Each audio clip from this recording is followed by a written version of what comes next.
আসসালামু আলাইকুম। তোমরা অনেকেই মাঝে মধ্যে চিন্তা ভাবনা করো এরকম করে যে আমার বাসা চট্টগ্রাম, আমার বাসা রাজশাহী, বা আমি ঢাকার মধ্যে থাকতে চাই, আমি শুধু একটা ইউনিভার্সিটি প্রিপারেশন নেব। অনেকে কি করে জাস্ট শুধু চবিতে চান্স পাওয়ার জন্য চবি রিলেটেড পড়াশোনা করে, রাবিতে চান্স পাওয়ার জন্য রাবি রিলেটেড পড়াশোনা করে, অথবা তার একটাই স্বপ্ন ঢাবি, ঢাবি ব্যতীত সে অন্যগুলোতে পরীক্ষা দিবে না, এরকম ইন্টেনশনে রাখে, অনেকে আবেদন করে না। তো এই ভুলগুলো আসলে করা যাবে না। দেখো, আমরা আমাদের ভাগ্য সম্পর্কে কেউই জানি না।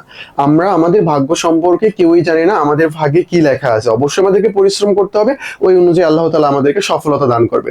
তো এখন তোমরা যখন কি করো, জাস্ট একটা ইউনিভার্সিটি প্রিপারেশন নাও, টার্গেট রাখো।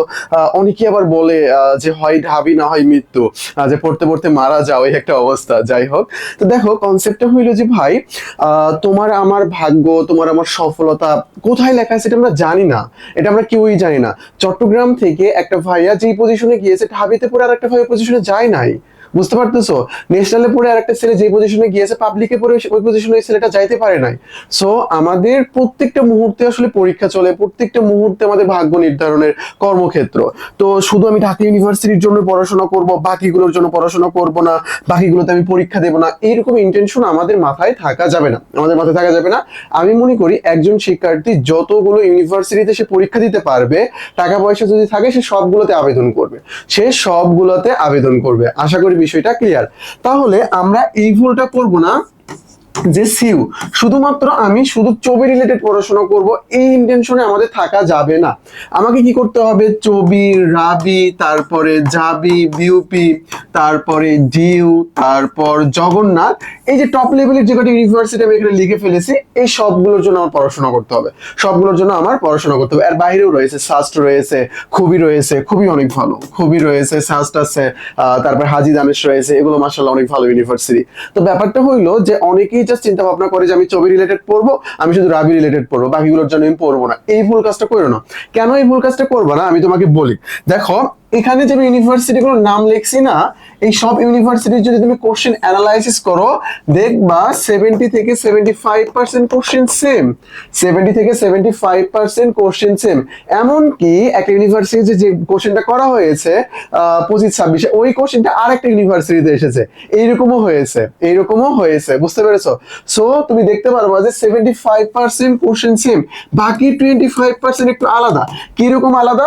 ধরো কোন ইউনিভার্সিটিতে কি করা হয়, ইংলিশ ফার্স্ট পার্ট থেকে কোশ্চেন করা হয়, কোনো জায়গায় করা হয় না, কোনো জায়গায় ক্লিপস টোফেল থেকে কোশ্চেন করা হয়, কোনো জায়গায় করা হয় না, কোনো জায়গায় তোমার হইলো যে পিন পয়েন্ট এরর থেকে কোশ্চেন করা হয়, কোনো জায়গায় করা হয় না, কোনো জায়গায় লিটারেচার থেকে কোশ্চেন করা হয়। এরকম জাস্ট কিছু পার্থক্য, ইংরেজি, জিকে, তারপর বাংলা, সবগুলোর ক্ষেত্রে এরকম জাস্ট কিছু পার্থক্য। এর ব্যতীত প্রায় সবগুলো ইউনিভার্সিটির প্রিপারেশন সেম। তোমাকে যে যেটাই বলুক না কেন, ইউনিভার্সিটির প্রিপারেশন আলাদা আলাদা। হ্যাঁ, আমি এটা মানতেছি 25% আলাদা রয়েছে। ভাই, একটা ইউনিভার্সিটি তার স্বকীয়তা সে ফলো করবে না? অবশ্যই তার স্বকীয়তা ফলো করবে, স্বকীয়তা ফলো করবে। চট্টগ্রাম বিশ্ববিদ্যালয়ের ডি ইউনিটে তুমি দেখবা যে আইকিউ এর মধ্যে দেখবা হিউজ পরিমাণ অ্যানালিসিস থেকে তারা কোশ্চেন করে। রাজশাহী ইউনিভার্সিটি আবার কি করে, জিকের মধ্যে অ্যানালিসিস থেকে কোশ্চেন করে। ঢাকা ইউনিভার্সিটি আবার কি করে, জিকে তে বেশিরভাগ সাম্প্রতিক রাখে, এবং সাম্প্রতিকের বাইরেও তারা কি করে, ম্যাথ, আইকিউ থেকে কোশ্চেন রাখে। গত বছরই কোশ্চেন করা হয়েছিল এখান থেকে। তো তারা কিছু ফলো করবে না? নিজস্ব তাদের যে স্বকীয়তা রয়েছে, নিজস্বতা রয়েছে, এটা কি ফলো করবে না? অবশ্যই ফলো করবে। সো ওই 25% এর জন্য তুমি বলবা যে প্রত্যেকটা ইউনিভার্সিটির জন্য প্রিপারেশন আলাদা, আমাকে সেই অনুযায়ী পড়তে হবে না। 75% সবগুলো ইউনিভার্সিটির জন্য সেম। এখন ছবির পরীক্ষা আমার 10 দিন পর বা 15 দিন পর বা 20 দিন পর। এখন ছবির জন্য স্পেশালি আমার কি পড়তে হবে আলাদা আমি নোট করে নিব। ছবির আগে বারবার আমি ওই বিষয়গুলো রিভিশন দেবো, যেহেতু আমি আগে টপিকসগুলো পড়ি নাই, তার মানে এখন আমি কি করবো, এগুলো রিভিশন দেবো। রাবিতে কোন কোন টপিক্স থেকে কোশ্চেন করা হচ্ছে, ওইটা আমি রিভিশন দেবো, এইরকম করে। তো তোমার কাজ হইতে পারে, তুমি যতগুলো ইউনিভার্সিটিতে পরীক্ষা দিবা, তার অন্তত বিগত 5 বছর, অন্তত বিগত 5 বছরের প্রশ্ন অ্যানালাইসিস করবা। বিশেষ করে বিগত 2 বছরের কোশ্চেন আরো বেশি ইম্পর্টেন্ট, কারণ এই 2 বছরের কোশ্চেনের প্যাটার্ন চেঞ্জ হয়েছে তো প্রত্যেকটা ইউনিভার্সিটিতেই। তাহলে বিগত 5 বছরের কোশ্চেন অ্যানালাইসিস করবা, অ্যানালাইসিস করে টপিকস বের করে নিয়ে আসবে, এবং ওই টপিকস গুলো ধরে ধরে পড়বা। এবং তুমি যখন একটা টপিকস কমপ্লিট করেছো, ধরো তুমি প্রাচীন বাংলা ইতিহাস পড়েছো, প্রাচীন বাংলার উপর বিশ্ববিদ্যালয়ে যে এমসিকিউ গুলো আসে, ওইগুলো যদি তুমি অপশন ছাড়া না পারো, তার মানে তোমার পড়া হয় না, তোমাকে আবারও পড়তে হবে। অপশন দেখে জাজ না, অপশন দেখে জাজ না। প্রথমে তোমাকে তোমাকে কঠোর পরিশ্রম করতে হবে। যুদ্ধের ময়দানে তুমি অল্প পরিশ্রমে জয়লাভ করো, কোনো সমস্যা নেই। তাহলে কি করতে হবে, ওইগুলো তুমি অপশন ছাড়া আনসার করবা। অপশন ছাড়া আনসার করতে পারতেছো, ওকে, তোমার প্রিপারেশন ডান। এখন তোমার কাজ হইলো ইউনিভার্সিটি কোশ্চেন, মানে ইউনিভার্সিটি প্রিভিয়াস এর কোশ্চেন যেগুলো, এইগুলো ব্যতীত আরো যেগুলো রয়েছে বিসিএস পিএসসির আন্ডারে, তারপরে তোমার হইলো যে প্রাইমারি বা হাই স্কুল যে কোশ্চেন গুলো থাকে না, ওই কোশ্চেন গুলো পড়বা, ওই কোশ্চেন গুলো ওর সাথে পড়বা। বাট ইউনিভার্সিটিতে যে কোশ্চেন গুলো আসছে ওইগুলো যদি তুমি অপশন ছাড়া আনসার করতে পারো তাহলে তোমার প্রিপারেশন ঠিক আছে। আশা করি বিষয়টা ক্লিয়ার।